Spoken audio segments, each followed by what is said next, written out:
Okay, well, welcome everybody. This is Richard Kravitz, UCCS Director, and we'll be starting in just a few moments, maybe around 12:05. So thank you for your patience.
Okay, well, hello and welcome everyone.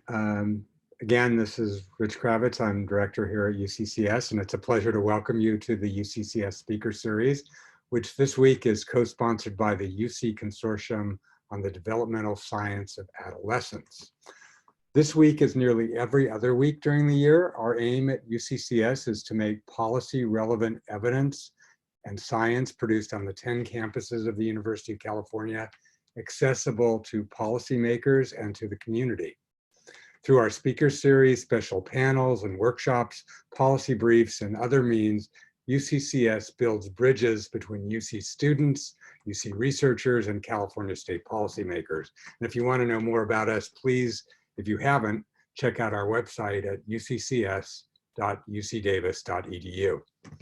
So today's subject is adolescent sleep, and to introduce our panel, we're glad to have on hand Paul Hastings, UC Davis Professor of Psychology, Director of the Healthy Relationships, Emotions, and Developmental Laboratory, and former Chair of Psychology and also former Interim Dean of the Graduate School of Education at UC Davis, and most importantly, a respected teacher and good friend of UCCS. So Professor Hastings, please. Thank you, Richard, for those kind words. And a big thank you to the entire team at UC Center Sacramento, including Cindy and Brooke and Sandra and all their colleagues for their amazing work bringing this webinar together under these unusual and challenging circumstances. And finally, a big thank you to everyone joining us here today for this live webinar on adolescent sleep, from brain to social policy. With the support of the UC Center Sacramento, this webinar is the fourth in a series of panel presentations by members of the UC. And if you'll pardon me for just a minute, I'm going to close the door on the barking dog.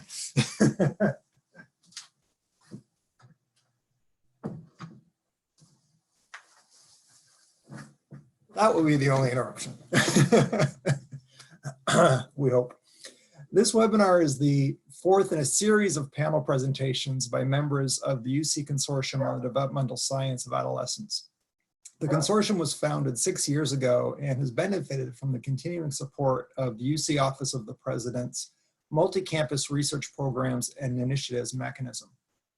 Our consortium brings together faculty and graduate students in psychology, public health, education, human development, and other fields from 5 UC campuses to share their expertise in pursuing, teaching, and applying an integrative multidisciplinary approach to the understanding of adolescent development. Today, I'm very happy to be introducing 3 of the founding members of the consortium who will be talking with you about the very important topic of sleep. Dr. Adriana Gavan is a professor of psychology at UCLA, where she holds the Jeffrey Wenzel Term Chair in Behavioral Neuroscience and directs the Developmental Neuroscience Lab. Dr. Galvan is a multiple award-winning neuroscientist who has been recognized for her groundbreaking research by the American Psychological Association, the National Academy of Science, the US Office of the President, and others. She will start today's webinar by talking about sleep in the adolescent brain. Dr. Andrew Fellini is a professor of psychiatry and behavioral science, professor in residence of psychology, and senior scientist of the Semel Institute for Neuroscience and Human Behavior at UCLA. He too has received an impressive array of awards from many organizations for his broad-reaching research in adolescent development, including being made a fellow of both the American Psychological Association and the Association for Psychological Science. Dr. Fellini will be our second speaker today, and he will talk with you about the importance of social contexts and relationships for adolescent sleep. Dr. Ron Dahl is a pediatrician, a professor in the School of Public Health, the founding director of the Center for the Developing Adolescent, and the director of the Institute of Human Development at UC Berkeley. It would be hard to name an aspect of the developmental science of adolescence to which Dr. Dahl has not made vital contributions over the past 30 years. In addition to the remarkable corpus of his basic and translational research, his contributions have extended to his important current and past leadership positions, which have included being president of the Society for Research in Child Development, and his tireless efforts to bring the discoveries of developmental science to bear on social policy and practice. He will be the third speaker today, weaving together the preceding themes to make recommendations for how we should think about the science of sleep as we think about efforts to support and promote positive youth development. Our panelists are planning to save a good amount of time for an engaged discussion and are available to stay live and online past 1 p.m.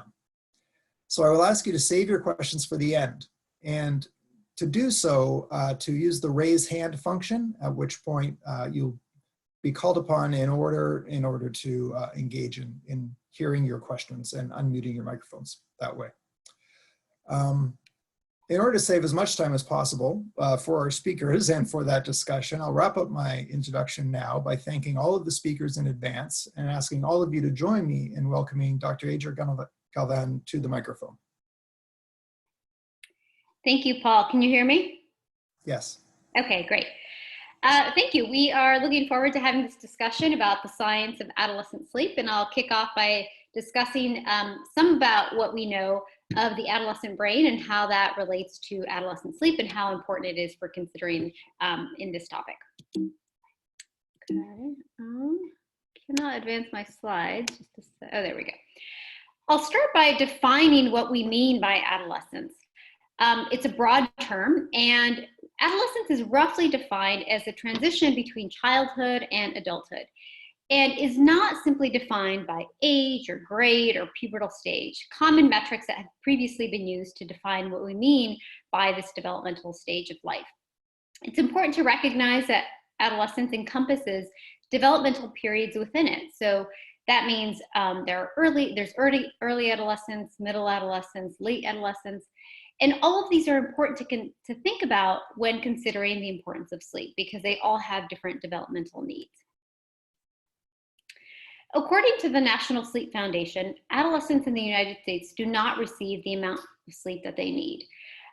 They recommend that adolescents receive between 8 and 10 hours of sleep. And of course, this is going to vary by individual, whereby some adolescents receive 10 hours or more than 10 hours of sleep and some receive less. But in general, 8 to 10 hours of sleep seems to be what is necessary to achieve optimal functioning on the following day. And there's growing interest and concern that adolescents in the United States are not receiving this amount of sleep for various reasons. Here's a graph from the National Sleep Foundation based on data collected from thousands and thousands of adolescents. And what it shows is that between 6th grade and 12th grade, there's a later and later sleep time or bedtime that adolescents report. Early in adolescence, around 6th grade, on average, adolescents go to bed at about 9:24 p.m. But by the end of high school, that increases to past 11 p.m. and later for those who go to sleep later. What doesn't change is wake time or when they wake up in the morning, as shown on the black line. And this means that as adolescents progress through adolescence, they are getting less sleep in order to meet the the school start time that is provided and common in this country.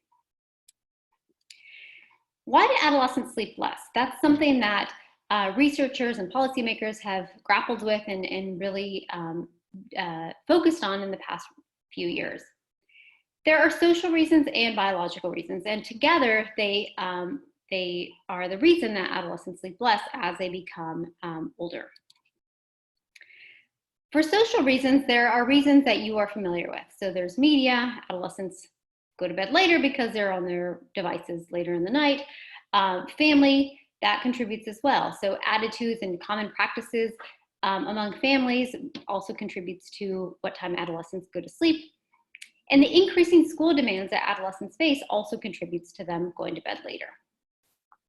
However, there are also biological reasons, and these are completely normative, but they do impact sleep and sleep deprivation in adolescents. So puberty contributes, sleep phase delay, which I'll describe in a second, and also ongoing changes in the brain. So first, puberty. Puberty occurs at the beginning of adolescence, and it's broadly defined as an increase in sex hormones that lead to dramatic changes in physical characteristics as well as socio and emotional characteristics.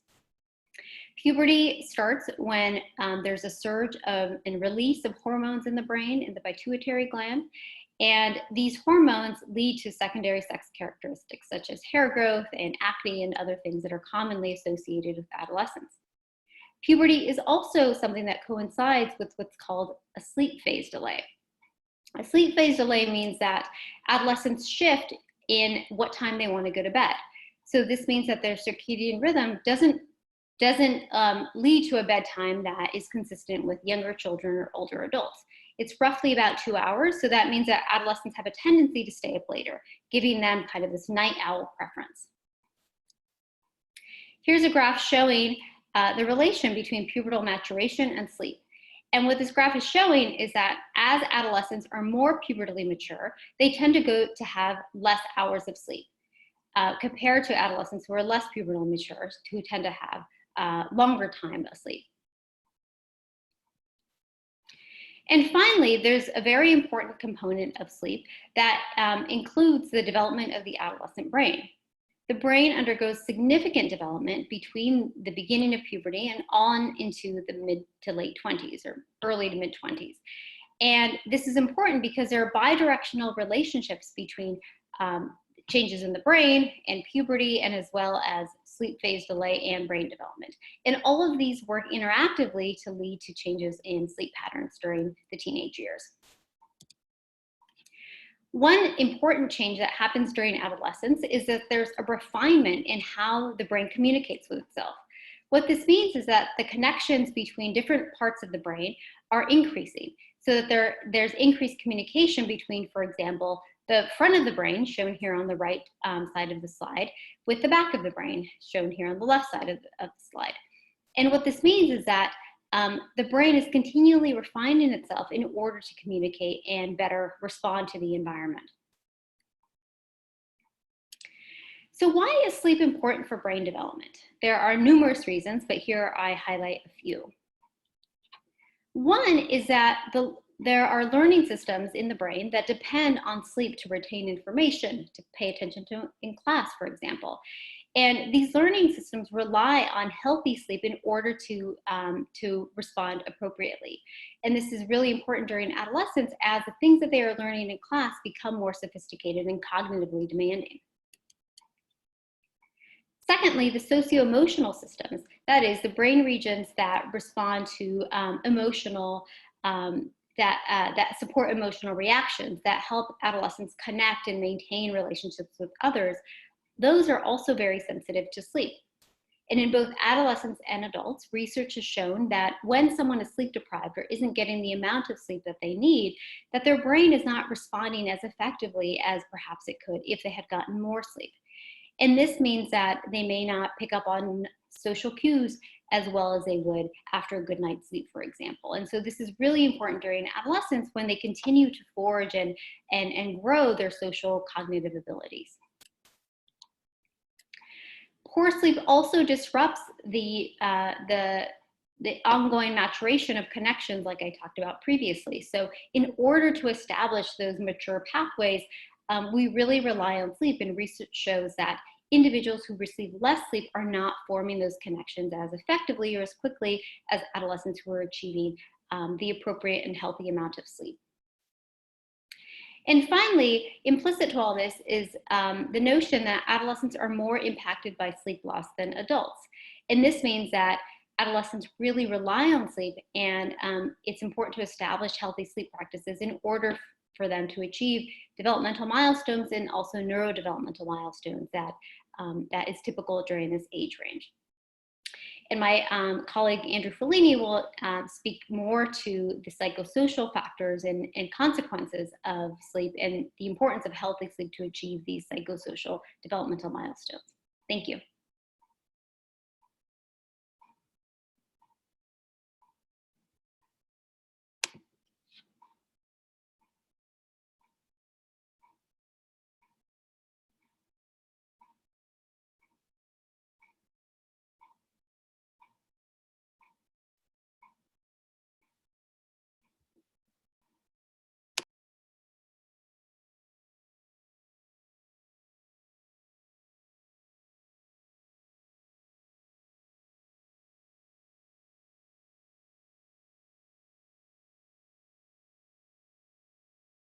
Okay, thank you, Adriana. I think you really nicely set the stage talking about sort of the primary maturational issues that come into play when we're thinking about adolescent sleep. And as Adriana has pointed out, that it's important to think about the development of sleep during the adolescent years as really being an interaction between the maturation that occurs within the brain and in the body and in the social demands and the social settings in which adolescents find themselves. And so what I'm going to do now is just to highlight some of these things for us to be thinking about in order for us to contextualize adolescent sleep, what they're facing, what they're going through, the kinds of demands that they're facing in their lives, in order for us to have a full understanding of what might impact what's going on in their life, but also to point to different ways in which we can think about improving their sleep. So as Adriana pointed out, sleep is related to many things. Just to sort of highlight a few of these, it's related to almost every aspect of adolescent development. When we look at depression, anxiety, it's related to performance in school, it's related to BMI, body mass index, it's related to weight, health, variety of different kinds of things. It's related to substance use, motivation, risk taking. It's really associated with virtually every aspect of adolescent development that we're thinking about. And when we think about the limited sleep that a lot of teenagers are getting in our communities today, particularly many of the communities in the state of California, it's arguable that the sleep deprivation that a lot of these teenagers are facing is perhaps one of the primary public health concerns and one of the primary public health crises when we think about what's facing adolescents today. But just as sleep is related to many other things, many things are also related to sleep. And when we think about the things that might be getting in the way of teenager sleep, the list is just as long. So interestingly and importantly and sadly, we see some important ethnic disparities in sleep, and I'll touch a little bit upon that in a bit. There are age differences in sleep that Dr. Galvan highlighted. Gender is related to sleep. Socioeconomic indicators, income, parental education, economic stress faced by the families related to sleep, parent work, school commute, studying, stress, conflict, cohesion in the family, school start times, media use, violence. All of these things are predicting adolescent sleep. There's a sound research base for a lot of these kinds of things. I'm going to go right to the punchline of my presentation is I just want you to look at this list and sort of note that many of these things are not under the control of the adolescents themselves. As with a lot of other public health concerns and behavioral concerns we may have for the teenage period, a lot of people will immediately point to the adolescents themselves as being the source of these problems, and if they can only change their behavior, then things will be better. If you look at these kinds of constraints that a lot of the kids face on their sleep on a day-to-day basis, you can see that a lot of it is not their fault. And when we think about how to improve adolescent sleep, it's important to think about the things that we can do to, as a society and communities in order to help improve their sleep health. So School is a big thing, and as many of you are familiar with, there's a lot of attention these days on school start times and the role of that in adolescent sleep. And the state of California passed a law to move the school start time to 8:30 in the morning. That is not going to go into place. I think we have about 3 years to get into that situation because it's left to the communities to put that into place. But I just wanted to highlight one important bit of evidence that's played an important role in some of this decision making. These are data of a study when the Seattle school district changed their school start times from 7:50 a.m. to 8:45 a.m. And if you look at the red box at the bottom, this is 2016 before they changed their school start time. At that time, it was 7:50 a.m. And when you look at the red box, the width of the box highlights the amount, the total duration of sleep that they were getting. And if you look at the axis there, it shows you what time of day they were going to sleep and what time they were waking up. So you can see in 2016, they're going to bed at about 11:30 p.m., getting up a little after 6 a.m. When they changed the school start time to 8:45, you can see that school duration significantly increased. They gained about, I think it was 35 to 40 minutes extra sleep after that school start time. These are the same schools that they analyzed from 2016 to 2017. But just as importantly, I want you to pay attention to the left side of these boxes. That shows you the bedtimes. And you can see what was important out of this change in Seattle was that these kids were not going to bed later as a result of school start times. And so a lot of arguments against changing school start times have to do with the idea that adolescents are just going to go to bed later to sort of compensate for that because they can stay up later. But you can see this change only really resulted in a change in when their wake up time. And so it really is strongly suggestive of the benefits of changing school start times to improving kids' sleep. However, here school start time was changed by almost an hour, but sleep only improved perhaps by about 30 to 40 minutes, pointing out that school start times is not the only answer to improving teenage sleep. So these are data from some work that we've been doing, and it shows you study time on the x-axis and sleep time on the y-axis. And it's a rather obvious point, but it shows that the amount of time that students spend studying at night, they spend less time sleeping.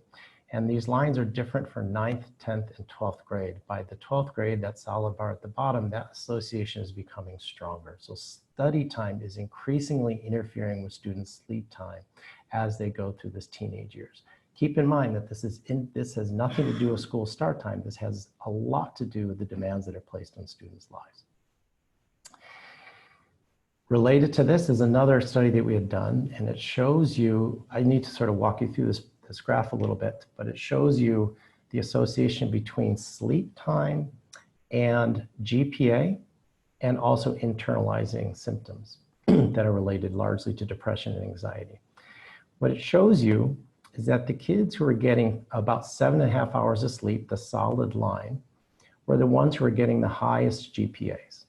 So one way to look at this is that it is taking kids to cut back on their sleep down to 7.5 hours a night in order to reach the highest level of academic performance. If you look at the jagged line and look at mental health, you can see that those who had the lowest level of internalizing, which is the best level of mental health according to this measure, were actually having 8.75 hours of sleep. So this is an hour and 15-minute difference in sleep between those who are getting the highest grades in school and those who had the best levels of mental health according to this indicator.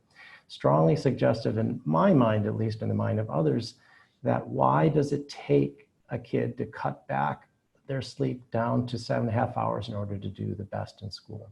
That has a lot to say about the kinds of demands that we're placing upon our high school students. Again, not just school start time. And then I'll just go through a few other things, then I'll finish up. We need to think beyond the school. Family makes a big difference. This shows you the association between cohesion and support in the family, which is predictive of both adolescent sleep and parent sleep. So more cohesive families have both parents and adolescents who are sleeping more at night. And interestingly, if you look at this particular graph, what it's showing you is the association between parent sleep time, the amount of time that they spend sleeping. So this is more sleep to the right, less sleep to the left. That's on the x-axis. Now on the y-axis, it shows you the adolescent sleep time.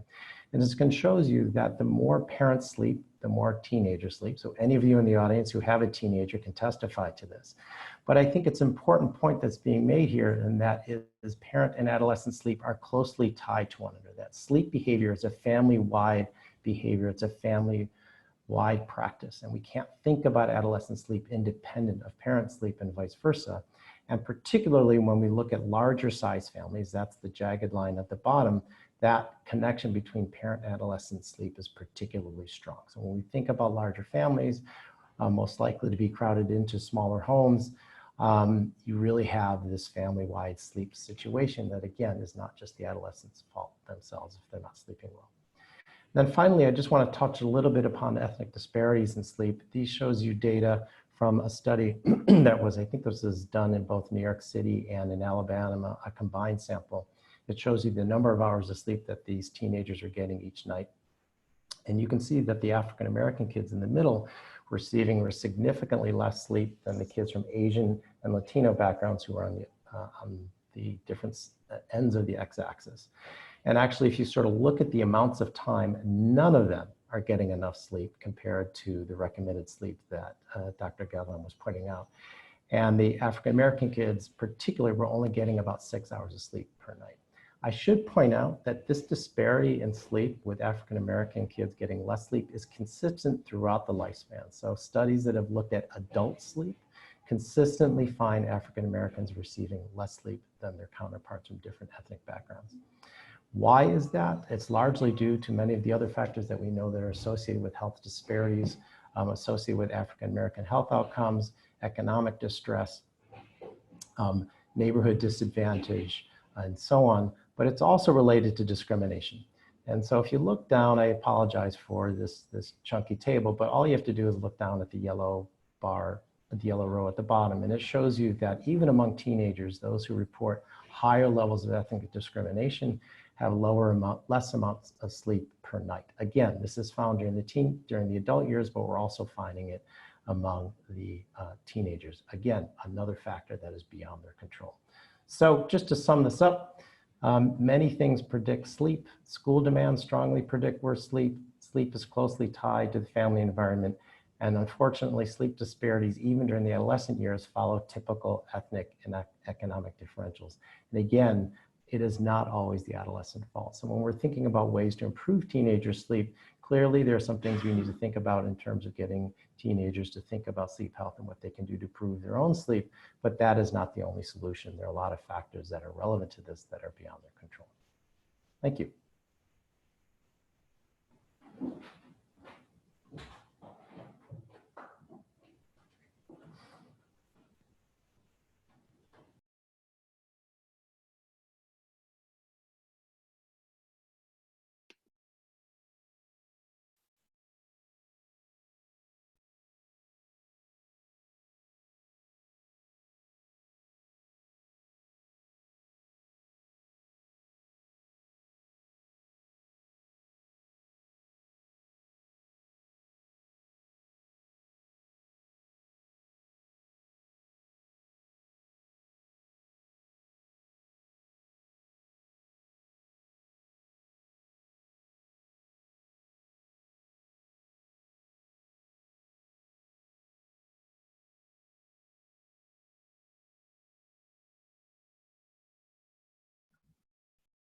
Professor Dahl, are you there?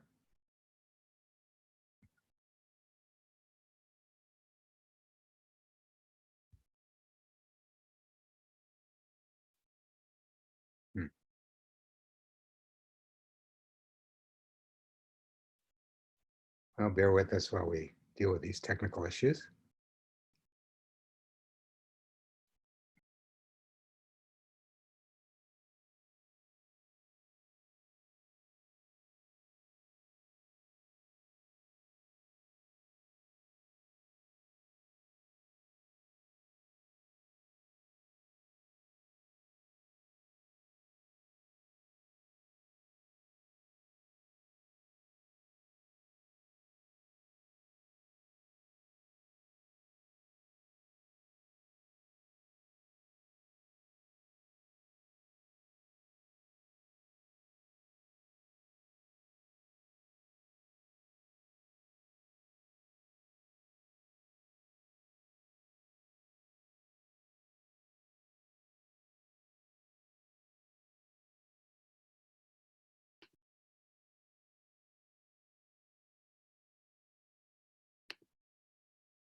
Can you hear me now?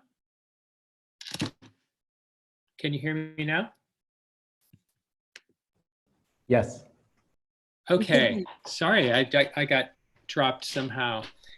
Thank you very much. I want to pick up on a couple of the themes that have already been developed really nicely in the previous two presentations and bring them together. But I also want to place this focus on sleep and the focus on the science of sleep a little more broadly, even though we've already touched on many of these aspects. When we talk about developmental science or an integrated developmental science perspective, we're very interested in the brain and the developmental neuroscience.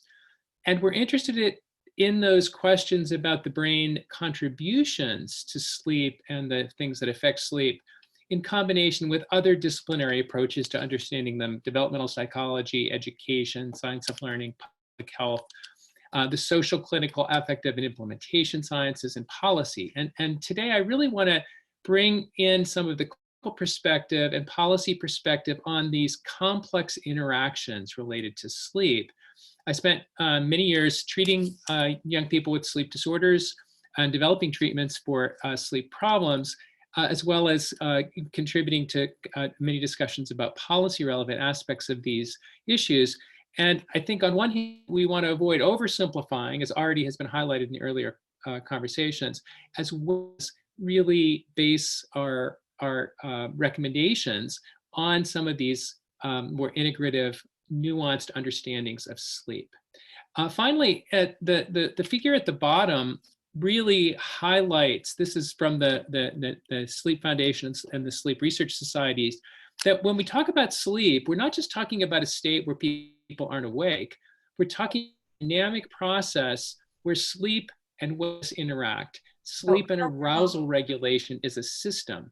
And so when we talk about the many ways sleep is interacting with other aspects of our lives, we really recognize it's not just whether you're asleep or not, it's how deeply asleep you are, not just what stage, but depth of sleep. And similarly, you can be mildly awake or dozing, you can be calm and low arousal, or you can be highly aroused.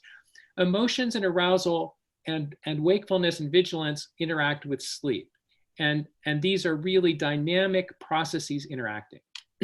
Now, we've already been discussing to some degree these interactions between the biological factors, including the biological changes as young people go through puberty and adolescence that Adriana was describing, as well as many of the social, family, and behavioral factors act with those biological changes that was highlighted by Andrew's presentation. Professor Dahl, I'm so sorry to interrupt. Please excuse me. Your presentation isn't being shared right now. Oh, I'm seeing it on the screen. Let me try again. I am, okay. It says host disabled screen sharing. It's with this I'm getting. Oh, you know what? I need to.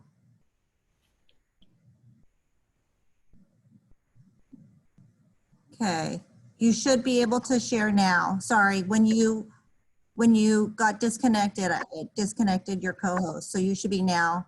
There we go. Perfect. Okay. Thank you. And now, how can I get full slideshow? Okay. Okay, so can you see it now? Yes, perfect. Great. This was the integrative developmental science and the sleep yin and yang that I was referring to earlier. And this was the slide that goes with this idea about the interaction of biology and these social and behavioral factors. And I really want to highlight behavior.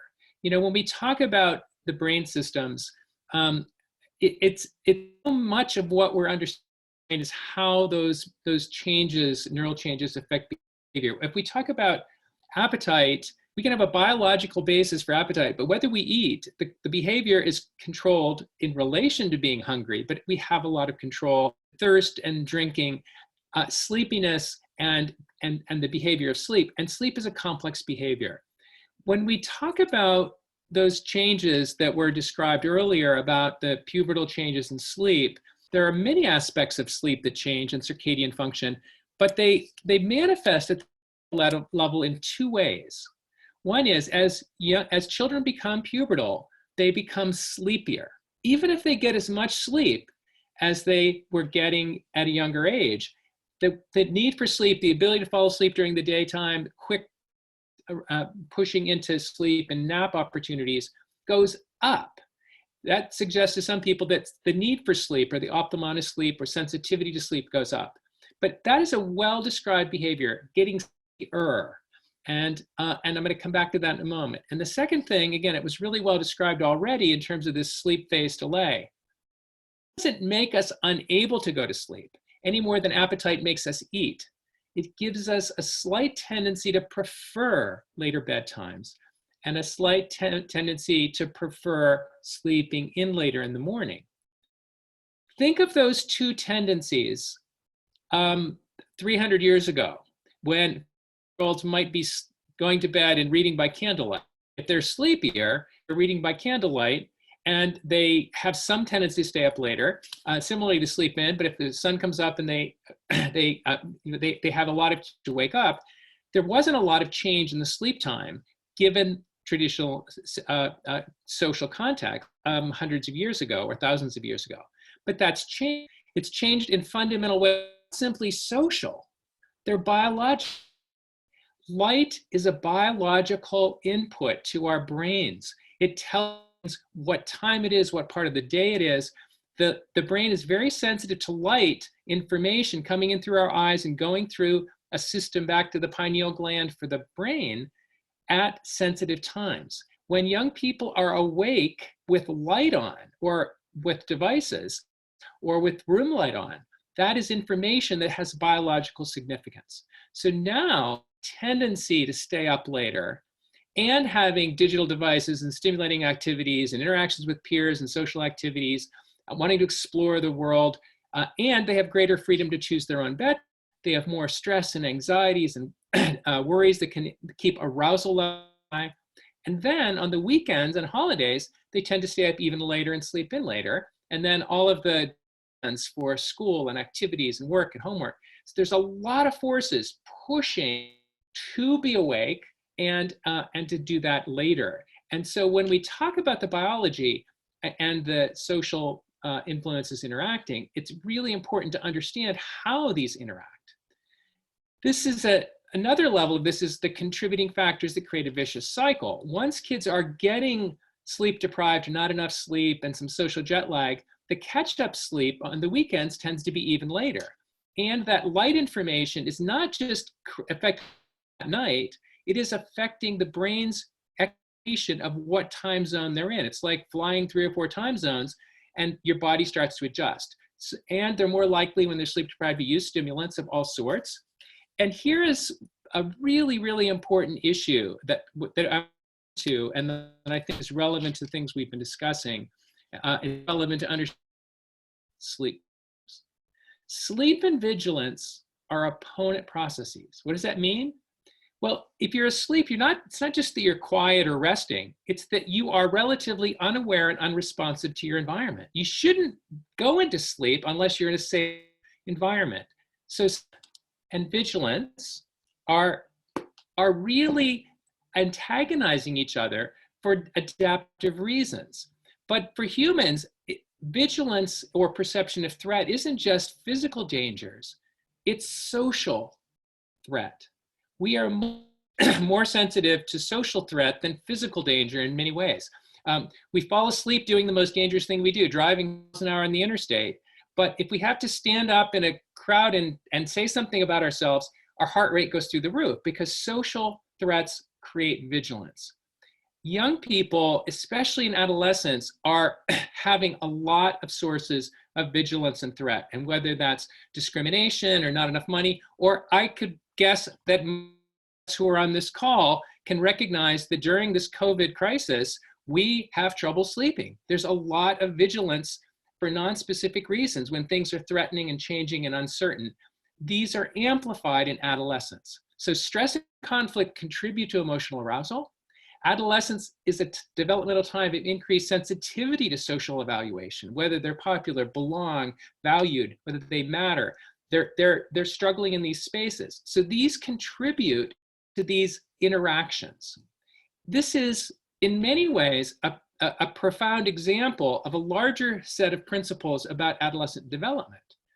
A small set of biological changes at puberty that create some changes in sleep and sleep phase preference for tendency to stay up later, combined with contemporary society and the demands and stresses and challenges, lead to initially gradually small changes, but then that can get to patterns of behavior with late night and erratic schedules.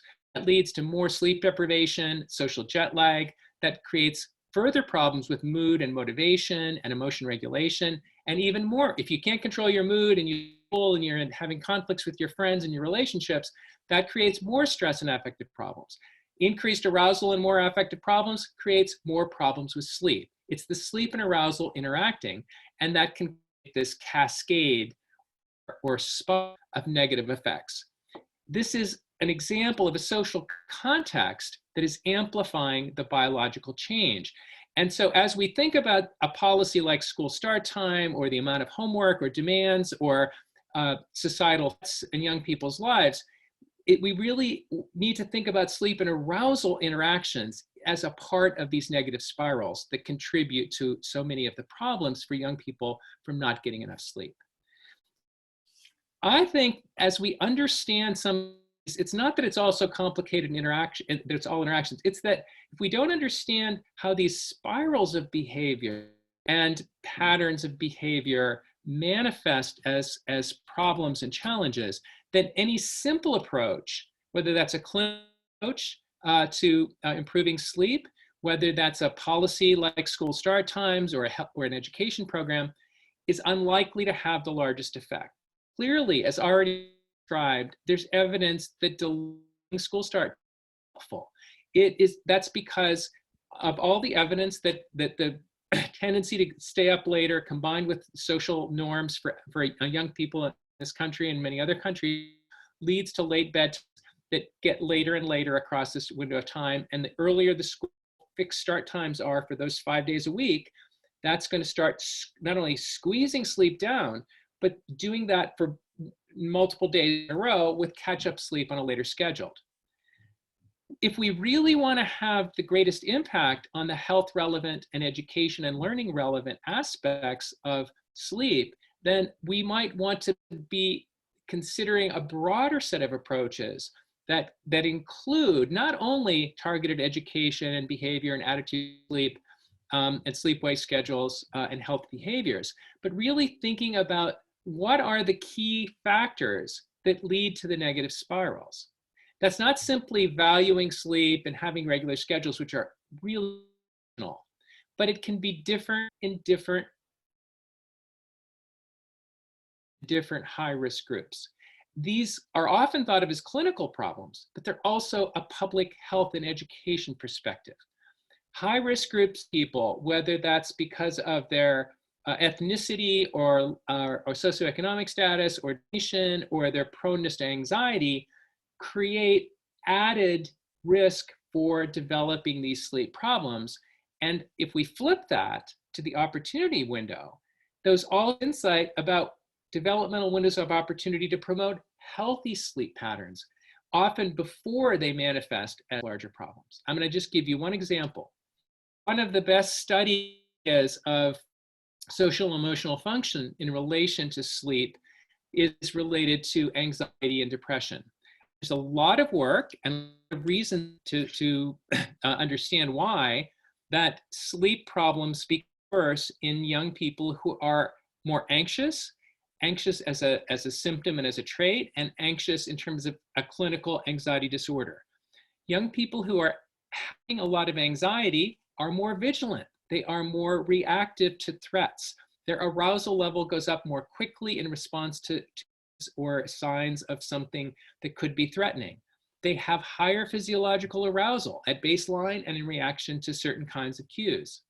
They have has been well studied, particularly as they move into adolescence, likely to develop worries and ruminations. It's like when you have we all have some of that tendency when something goes wrong or something bad happened or could happen. It's like putting a tongue in a toothache. You do it over and over. You worry and ruminate, have ruminative patterns of.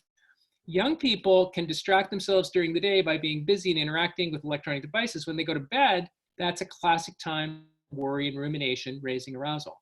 They're also more sensitive to social rejection. We know that anxiety is a risk factor for depression. We know that sleep deprivation is a risk factor for depression, and good sleep is protective, even among young people who have had depressive disorders or at high family risk for depressive disorder. We know that depression rates soar during adolescence. That Andrew showed in terms of internalizing. These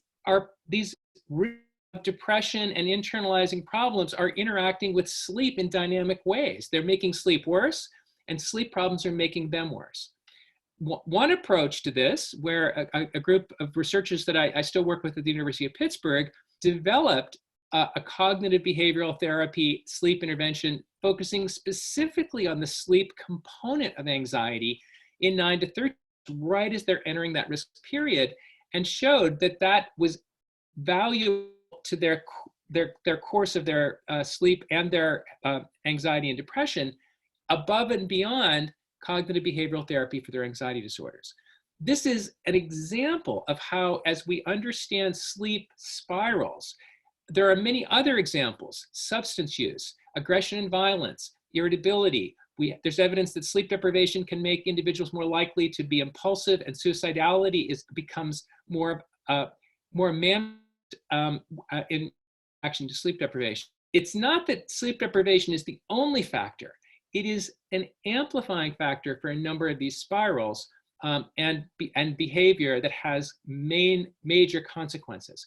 And the more that we can understand some of these nuances and differences leading to these different pathways, and the value of promoting healthy sleep and healthy habits around sleep and arousal, I think we will have a greater policy level and public health perspective on promoting healthy sleep, not just preventing sleep problems or preventing the severe sleep deprivation from school start times. And then finally, as we all are recognizing that the use of electronic devices and screens and digital information processing has been a rapidly accelerating set of changes in young people's lives, and they increasingly give young people access, and many adults, to not only information but light 24 hours a day constantly, and the sense that other people are interacting and the missing out. And these effects of the devices on sleep are clearly one factor where there's some evidence that they can amplify these issues.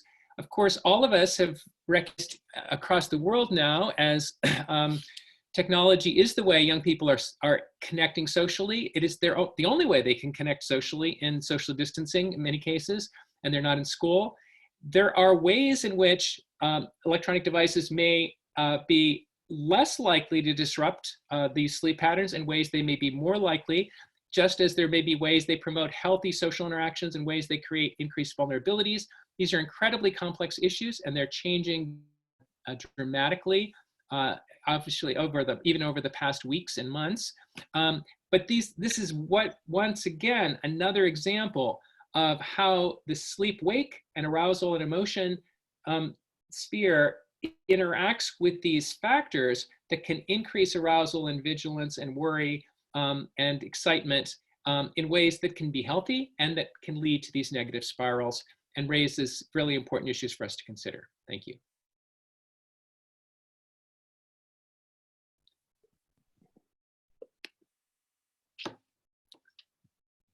So Paul, maybe we'll turn it over to you to take us into the next stage. And Brooke or Sandra, will you be able to help with questions that come in from the audience? Yeah, we'll be taking care of the questions. Yeah. Very good. Okay. Sandra, do you want to invite in the first question? Sure. So Jeff, if you want to please state your name and